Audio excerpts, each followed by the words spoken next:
Welcome into the 49ers Report presented by FanDuel. 9 rumors to get through here, folks, as the regular season is upon us. We'll start things off with right guard. Could Mike Person actually win that slot? I'm giving it 1 Jedhead for now. Maybe eventually I'll shift it on over to 2 or 3. But look, if you ask Kyle Shanahan, yes, Mike Person does have a legit chance to win the right guard spot. But you have to keep in mind that that's just coaching speak. I think if Person wins the starting gig there at right guard, it'll be a major upset over Josh Garnett and Jonathan Cooper, whom have been battling injuries themselves, Garnett included, especially Jonathan Cooper there coming off an MCL injury. So Garnett's coming off a good week of practice, and if Shanahan really values continuity on the offensive line, perhaps Mike Person does make some sense because he started the first 3 games of the preseason. Now, I still have Jonathan Cooper as the best guard among these 3 guys. Garnett is second, and then Person is third. You pay Cooper $4 million, and you don't start him at guard? That does not make much sense to me. We'll see what happens. I'll say this. I'm not calling it fake news, 1 Jedhead, so there is a chance here that Person could indeed win the starting job. Next up on the list, could the 49ers go 9-7 this year? Well, I think in that range it does make some sense, so I will give it 3 Jedheads. NFL Network recently released its projections, and all of the experts are in unison, saying that the 49ers will go 9-7 this season. And you guys have heard me before. I've been saying the 49ers have to win some key games here, but they can get to 10, maybe 11 wins on the 2018 regular season and then make a big-time push in the postseason. But I mentioned key games. I'm talking about these here. Oakland Raiders in Week 9, Seattle in Week 13, at CenturyLink, by the way. At Lambeau against the Green Bay Packers. Of course, Week 1's a big one. Minnesota at Minnesota. And then you have the LA Rams in Week 17, where that game in LA could come down to the NFC West. So 9-7 certainly could happen. 8-8 could happen too. I think 10-6, 11-5 is the ceiling for San Francisco in 2018. All right, next up on the list, will Colin Kaepernick win his collusion case against the National Football League? 2 Jedheads for now, but he did get a little minor win here, as yesterday, arbitrator Stephen Burbank denied the NFL's request to do away with the collusion case. So Pro Football Talk is reporting that further discovery is expected in this case, which basically means Kaepernick can continue to do research and depose people in hopes of building a case against the National Football League, where Kaepernick is essentially saying the NFL went against the collective bargaining agreement and the NFL owners got together and made a plan to keep me out of the league. Colin Kaepernick, of course. And some big-time names so far have been deposed in this collusion case. Robert Kraft, Bob McNair, John Elway, Roger Goodell, the commissioner, of course, and Jerry Jones, who recently came out and said he wants all Dallas Cowboys players to stand for the national anthem. All right, so Kaepernick, a former 49er, of course, he led the kneeling movement back in 2016. Should Cap be allowed to play in the NFL? Type away in the comments section here on Facebook Live as well as YouTube. 1 for yes, 2 for no. It's a very hotly contested debate out there in terms of Colin Kaepernick playing in the NFL again. I actually don't think it happens, especially because, well, when you're suing the league, it's hard for the league to actually want to employ you later on. So Colin Kaepernick's case will eventually go to a hearing where he can actually have executives, coaches, and what have you testify at the stand whether or not they actually got together and said, hey, we want to keep Colin Kaepernick out of the NFL, and then at the same time, Eric Reid has a case against the National Football League as well. All right, folks, we are presented by FanDuel. Head to FanDuel.com/chatsports. Sign up, deposit $5, and you get $20 for free. So we're talking about $25 right off the bat. So go ahead, play some games on that, and then challenge me on my own game, which is free, by the way, for week 1 of the NFL season. And if you win, you get $50. Free entry into my game. Be sure to DM me on Twitter, on Facebook. Hit me up on Twitter at Mr. Rogers99 more specifically. I'll be tracking your comments on Facebook and YouTube as well. All right, so we'll see if Colin Kaepernick can win that collusion case. Let's go to the next rumor on the list.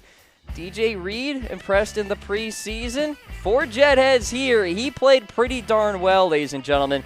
Pro Football Focus released their all-defensive rookie team for the first 3 weeks of the preseason, and Reed was included as the slot corner.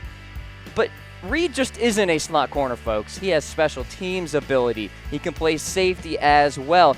The 49ers have one of the better nickel defenses in the league now because of a good young crop of cornerbacks. Talking about Tarvarius Moore and DJ Reed and, of course, K'Wan Williams and Ahkello Witherspoon, and the list goes on here. It's a very compelling defensive backfield, which really strikes me as this 49ers team could have a top 10 pass defense. And we were talking about in February how concerning it was that the 49ers were so weak at corner and weak in the secondary in general. Now we're talking about the potentiality that this back end could be one of the best in the NFL. All right, next up, new Garoppolo endorsement out there. Well, it hasn't been officially announced, but it basically is a thing for Jetheads here. Jimmy Garoppolo has signed with Jordan Brand, according to ESPN.com. The deal is likely to be announced next week, but Garoppolo did recently speak on joining the brand, saying it's a dream come true for him. Now, Garoppolo, of course, is entering his first year of being an NFL starter, and with that can bring some hype and endorsements. He has the second highest selling jersey on NFL.com, only behind Saquon Barkley. Now, Jordan Brand is obviously one of the more recognizable sports apparel companies, but Garoppolo saw interest from Adidas and Under Armour, but rejected both of them for the Jordan Brand there. So Garoppolo already getting some love from companies out there, which is always a good indicator of what you can do in the league. But, of course, we'd like to see Garoppolo get a full 16-game slate under his belt and see what he can do. All right, folks, do you like the shirt that I'm wearing right now? I assume you do. Visit in Maine, sporting us here at Chat Sports. Head to comfortable.af for these extremely comfortable dress shirts, sweat wicking technology, and so much more. Comfortable.af is the website.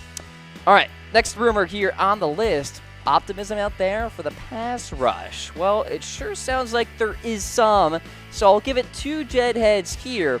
And where is this coming from? Well, you look at the tape from this past preseason, and yes, the sack numbers aren't there for the front 7 of San Francisco, but in general, the 49ers got after the quarterback. For instance, in the Colts game, the 49ers pressured the quarterbacks on 40% of dropbacks, but were only able to generate 1 sack. And as defensive coordinator Robert Saleh has said before, sacks are a little misleading here. If you can just pressure the quarterback into bad decisions and, throwing the ball away, that's a win, just as much as a sack in my book. So 2 Jetheads there in terms of the pass rush really coming together here in 2018, which is better than what we were looking at earlier this season. Probably would have given it 1 Jethead back in March. Are you confident in the 49ers pass rush? Let me know. Type away in comments. 3 for yes, 4 for no. Rumor number 7, here we go. Are the 49ers trading for Rob Gronkowski? It's not fake news, but it's just 1 Jethead here. So SB Nation recently wrote an article with some potential trades for the 49ers. Khalil Mack was included in that, by the way. But I want to talk about Gronk, because Gronk has actually been a part of trade rumors before. This season, in fact. And there was some reports out there that maybe Gronkowski and Belichick were not getting along, and Gronk wanted out of New England and a fresh start in all of this. Well, Gronk recently got his contract restructured, so that tells me he's probably going to stay with New England. but perhaps there's more friction between Gronk and Belichick than what is to meet the eye. And maybe those two reach a boiling point during the regular season before the trade deadline. And then you have the San Francisco 49ers come to the table with a treasure chest offer for the New England Patriots. So here is the trade proposal from SB Nation. This is not mine. This is not Chat Sports'. This is from the article itself.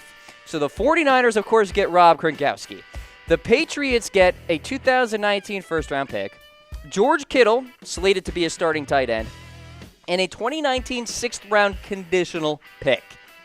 I don't know if that's enough for New England, to be honest with you. We're talking about perhaps the best tight end in NFL history outside of maybe Shannon Sharp or Kellen Winslow or Tony Gonzalez here. So, look, if the 49ers really want to make a deal for Rob Gronkowski, they may need to offer more than that, and I don't think they're willing to, and I don't think Gronk is even on the trade block right now. But, like I said, Belichick and Gronk could butt heads during the regular season, and then Gronk will ask for a trade. We shall see. All right, next up on the list, will Joe Williams get cut? 3 Jetheads here. I've been saying it for a few weeks now. I think Williams will not make the 49ers roster. I ask myself, and I ask you too, where does he fit? Morris is the scheme fit. McKinnon is the top guy. Breida is way more impressive than Joe Williams. And Raheem Mostert has the special teams ability. Unfortunately, Williams is just on the outside looking in. I don't think the 49ers keep 5 running backs on the roster. That'd be ridiculous. So I'm looking at the scenario where Joe Williams will not be a member of San Francisco because these guys here, McKinnon, Breida, Mostert, and Alfred Morris, will be the top 4 running backs for the regular season. Unfortunate indeed. I know a lot of commenters out there are big-time Joe Williams truthers, but I'm just looking at the depth chart, and I don't know where he fits. All right, let's get to rumor number 9 here on the list. Could Richard Sherman be better than ever before? 2 Jetheads here. This coming from another premier corner out there, Xavier Rhodes. So part 2 of the NFL Life web series featuring Richard Sherman recently debuted. Part 1 focused on the 49ers cornerbacks transition from the Seattle Seahawks. The latest episode talked about Sherman's recovery from Achilles. And Xavier Rhodes thinks Sherman looks good and could be in for his best year ever. And let me say this. I think Richard Sherman is more motivated now than ever before to be a good premier corner in the NFL. You know, you think about it, when he was with Seattle, he was good year in and year out. Now he has to prove himself, coming off an Achilles injury, a new team, a new defensive system, and even with this resume here, I think Sherman actually feels a chip on his shoulder. So keep that in mind. So from a mental perspective, perhaps Richard Sherman is way ahead of the game. All right, folks, this has been the 49ers Report presented by FanDuel. I am Cam Rogers. Hit me up on Twitter, and I'll see you next time.